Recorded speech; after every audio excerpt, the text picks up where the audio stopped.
চলছে হাড়িভাঙ্গার মৌসুম। আমরা এই মুহূর্তে আছি রংপুরের মিঠাপুকুর উপজেলার খোড়াগাছি ইউনিয়নের আখিরাহাট নামক জায়গায়। এই সব আমগুলো যাবে হচ্ছে ঢাকা কিংবা দেশের বিভিন্ন অঞ্চলে। গত বছর কৃষকেরা আমের দাম ভালো না পাওয়ায় তারা অনেকেই বাগান কেটে ফেলেছিল, কিন্তু এবার আমের দাম বেশ ভালো।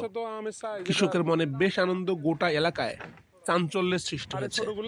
ধান কাটামারির সময় যেরকম করে আনন্দ করে কৃষকেরা, ঠিক এবার কৃষকেরা এই আম ফসল নামানোর সময় একই আনন্দ করছে।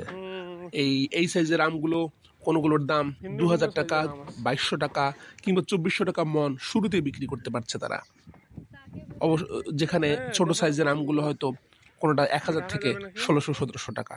আমরা স্থানীয় বাজার থেকে 2400 টাকা মন করে এই আমগুলো কিনেছি।